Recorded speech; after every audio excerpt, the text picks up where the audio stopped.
You are listening to the Digital Signage Today podcast.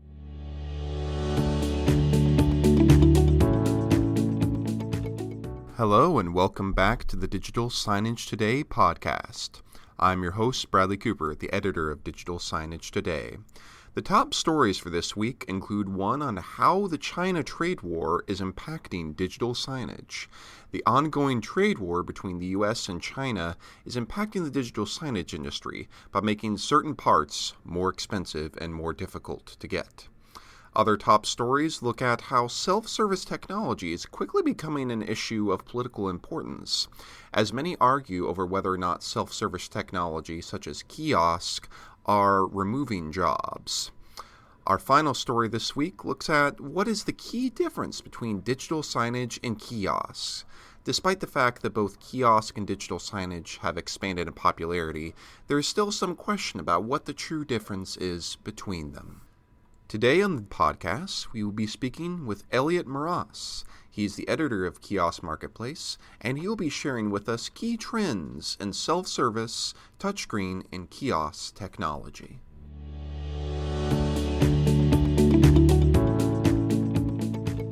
The Interactive Customer Experience Association's mission is to connect B2C brands to technology that elevates the customer experience.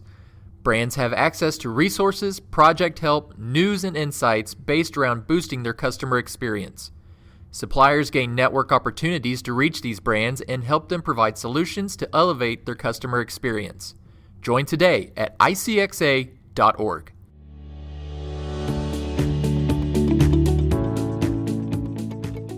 Welcome back, everyone, to the Digital Signage Today podcast. Today, I'm joined with Elliot Maras. He is the editor of Kiosk Marketplace and Food Truck Operator, both of them sister sites of Digital Signage Today.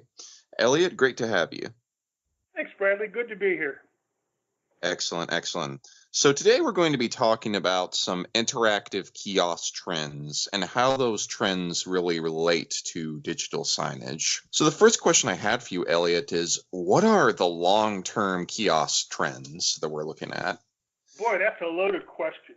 The biggest trends today with kiosks, like a lot of other things, are being driven by the impact of new technology. Technology is happening on many fronts: artificial intelligence, biometrics, robotics, virtual reality, augmented reality, voice technology, cloud technology, data analytics, blockchain, 5G telemetry, social media, mobile payments. It's a lot to talk about, more than we can talk about in the time we have today. But before getting into all the different verticals that are being affected by all this technology, let's define exactly what we mean. Kiosk Marketplace addresses self-serve interactive kiosks, which are different than people might see at a shopping mall or a flea market. Here at Kiosk Marketplace, we have an official definition of self-serve kiosks, and that is an interactive self-serve device provided by a venue, not the user, that helps the user do something that is informational and or transactional, that streamlines, automates, or eliminates wait or cost. Now let's talk about long-term trends. Self-serve technology is exploding. Self-serve kiosks allow all types of businesses and organizations, be it government, retail, transportation, financial, entertainment, to serve consumers more efficiently and at the same time provide a more convenient and rewarding experience. Retailers comprise the majority of self-service kiosk operators. In the past few years, retailers have invested in technology to give customers more ways to shop, both offline and online. Interactive kiosks are among the touch points that retailers are using to make shopping easier and more rewarding. Touchscreens, integration with mobile devices, and remote machine management. Those three technologies were cited by our readers as among the most promising technologies for kiosk user organizations. That's according to our Kiosk Marketplace industry census. These three technologies speak to the expansion of e-commerce and mobile ordering that is boosting retail commerce worldwide. Online order and pay has raised the demand for in-store kiosks as retailers are recognizing the need to offer in-store shopping in addition to accepting online payment. As online commerce has grown, retailers have recognized that consumers oftentimes want to visit a physical store in addition to researching their purchases online. Pickup lockers are another rapidly expanding opportunity for retailers that deliver a more engaging customer experience. One of the fastest growing retail opportunities today is what's known as BOPIS. That's an acronym that stands for Buy Online, Pick Up in Store. The research firm Adobe Analytics reported that BOPIS sales increased 46% year over year for the past winter holiday shopping season, while overall retail sales only grew 5.2% and online retail sales increased 18%. Self-service pickup stations allow customers to pick up products at stores at their convenience, such as Walmart Towers. Now, the expansion of self-order kiosks in quick-serve restaurants has just exploded in the last 2 years. And this is important because chain restaurants are probably the most visible example of self-service technology to the majority of consumers. And this change is still in its infancy. As consumers become accustomed to using self-order kiosks for their everyday needs, the momentum will accelerate. Still another trend is the evolution of cashierless convenience stores, led by Amazon Go. Now, since Amazon Go introduced its first cashierless store in 2016, a host of technology providers have come on the scene introducing similar technology. Just today, Kiosk Marketplace reported another company that just raised $22 million for this type of cashierless transaction technology. Some of the solutions include prefabricated physical stores, while others consist of technology to be used in existing stores. These technologies rely heavily on shelf sensors, artificial intelligence, machine learning, and computer vision. Cashierless stores are still fairly new, and it will take time for consumers to become used to them. Another vertical in which we're seeing a lot of activity today is transportation. Bus and rail systems are deploying interactive kiosks that allow consumers to check transportation schedules and allow them to map out an itinerary which they can email to themselves on their mobile phone.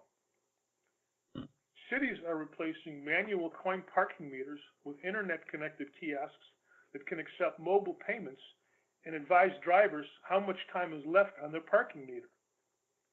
These technologies enable on-demand-based pricing for parking. They also support smart city initiatives, which many cities are embracing. Airports are embracing biometrics for identity screening, which reduces the time it takes to screen a passenger. But when we're talking about transportation, we also have to talk about the growth of electric vehicles. The automotive industry has recognized the need for electric charging stations as a major obstacle in the expansion of electric vehicles. Automotive manufacturers, government, utilities, and various organizations are all investing in electric vehicle charging stations. Excellent. Well, thank you for telling us all that about the long-term trends. So do you mind sharing a little bit about what are the short-term trends in the kiosk space? Okay, well, just today I released a blog on Kiosk Marketplace making people aware of the fact that we're in a very political season with the election next year. Right. And unfortunately, our technology is getting a little bit caught up in that. Mm-hmm. Self-service technology certainly offers a lot of benefits, but there is also a perception held by many consumers and many people in government that self-service technology eliminates jobs. Well, as an example, last week I received an email from the Oregon AFL-CIO notifying me that they are launching a petition to limit the number of self-checkout kiosks that supermarkets can have. They claim the technology not only eliminates jobs, but creates social isolation and disproportionately impacts people of color. Last week, I also reported that New York Mayor Bill de Blasio, who's running for president, is proposing a robot tax as a way to slow the rate of job losses due to automation and hasten the creation of more secure jobs. Under his proposal, corporations that automate procedures that eliminate jobs and fail to provide adequate replacement employment will have to pay the equivalent of 5 years' worth of payroll taxes up front for each worker whose job is eliminated. But that's not all. I got more. U.S. Senator Sherrod Brown of Ohio introduced legislation to require companies to provide resources to workers when they adopt new technology that will affect people's jobs. Companies would have to give 180 days notice if a new technology is going to change positions, and 270 days notice if it's going to actually eliminate people's jobs. The political reality is pretty tough out there. But you know, the reality is that technology is changing the workplace just like it's changing consumer needs. And it will be very hard to make a general statement about how self-service actually impacts jobs. So far, the restaurants that have introduced self-order kiosks have not reduced the number of employees. As a matter of fact, many restaurants have found that self-order kiosks actually increase the amount of orders they have to process, causing a need for more back-of-the-house employees. Self-order kiosks have not made a dent in the demand for labor, which remains one of the restaurant industry's biggest challenges. Now, just for historical purposes, let's take a look at how ATMs impacted the number of bank teller positions. The number of ATMs in the United States actually quadrupled from approximately 100,000 in 1970 to 400,000 in the late 1990s, according to an article in the Journal of Economic Perspectives. But by reducing the cost of operating a bank branch, ATMs actually increased the need for tellers, and teller employment actually rose from 500,000 positions to about 550,000 positions over the 30-year period from 1990 to 2010. While the number of tellers per branch fell by more than a third between 1988 and 2004, the number of urban bank branches actually increased by more than 40%. Wow, that's some really great information. So you specifically mentioned restaurants as being a particularly interesting point in the kiosk industry. So how do you see restaurants innovating in this self-service kiosk space? Well, I'm glad you asked that, Bradley, because that's a very important question. The restaurants are probably introducing self-order kiosks faster than any other vertical, and there is a concern about the sanitation of the touchscreen. Because people come into the restaurant and they place their orders, and then they wait and they get their meal, and then they just open up the package and start eating after they've touched the touchscreen, which many other people have touched before them. There was a recent survey by a company called Castus, which is based in Ireland, and they produced a microbial coating for kiosk touchscreens. And their consumer survey found that consumers are concerned about potential contamination from touchscreens on kiosks.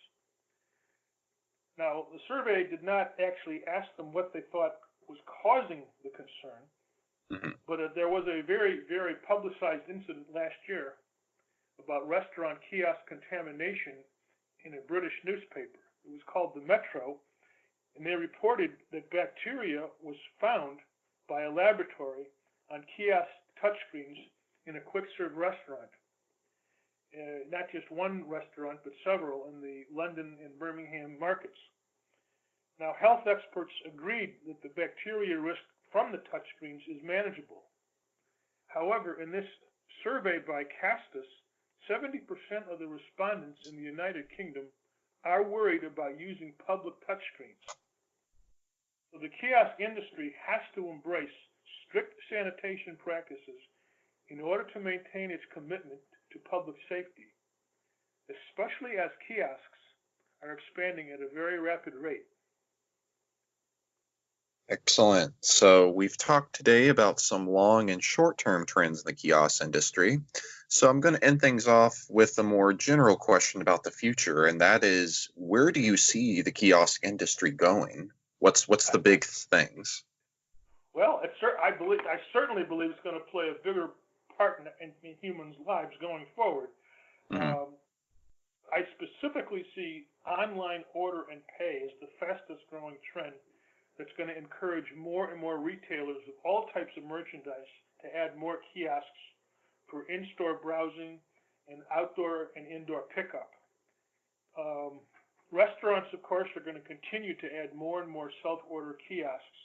And as these very publicly visible restaurants add more of these kiosks, more and more businesses are going to notice that and think of new ways to bring self-order kiosks into other types of businesses as well. The cashless convenience store, led by Amazon Go, is going to take a little bit of time before that becomes better accepted by consumers in general. But there's no doubt in my mind that that trend will accelerate, and we're going to see cashless convenience stores on a very, very large scale, probably within the next decade.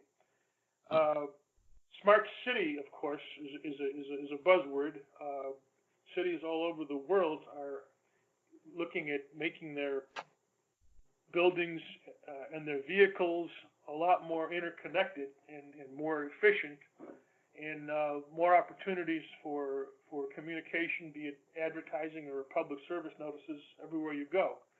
But cities worldwide are going to be deploying more and more kiosks to enable wayfinding, disseminating critical information, and allowing citizens to pay for all types of city services.